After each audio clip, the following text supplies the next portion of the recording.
Now to an update to a series of special reports we brought you just last month on a global crisis that's been especially visible right here in the Bay Area.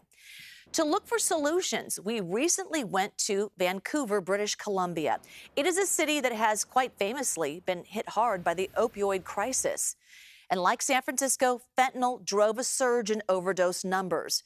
British Columbia responded by pioneering a number of progressive drug policies like safe use sites and so-called safe supply for users. But now the government is signaling a significant change of course. Wilson Walker has an update on BC's sudden move towards expanded involuntary care.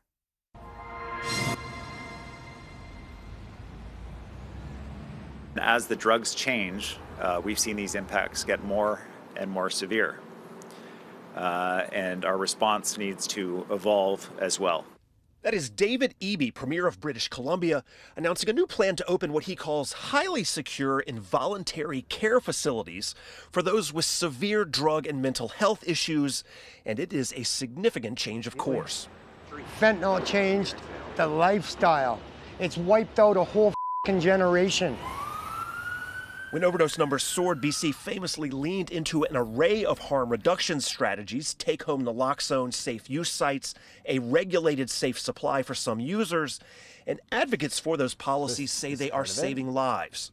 We've done, or the BC Centre for Disease Control has done modeling about the main interventions we've been using, and it shows that we're reducing about a third of the overall overdoses that are occurring. Of course, you don't see those overdoses because they're not happening. So we would see 1/3 more overdoses were we not doing those things.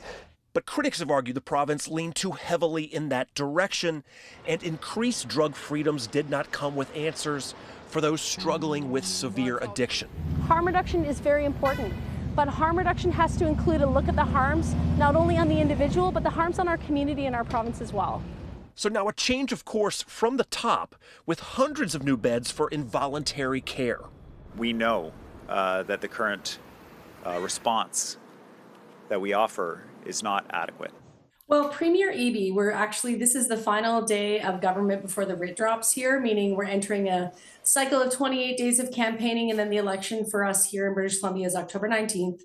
BC Parliament member Eleanor Sturko, who we spoke with in Vancouver, is part of the opposition party. She says the Premier's move reflects an upcoming election and public opinion in the wake of a recent high-profile, unprovoked attack in downtown Vancouver.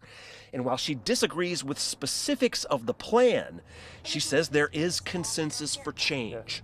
People in BC certainly have reached a point where, look, we recognize that it's time for a change of direction, which I think is why you see our NDP government, which is a very left-leaning party, and I'm in a very right-of-center party. You know, we've kind of both sides now really pushing for forms of involuntary care because it's just simply the right thing to do. Wilson Walker joining us now in our virtual studio. And Wilson, just listening to your story and the interviews and the people there, it seems like there is a consensus. A little bit. And obviously, these are differing parties, and there's disagreement over, what is the threshold for compulsory care? Is it effective, and for whom? These are questions we're all familiar with. But back to the idea of why do you go to Vancouver?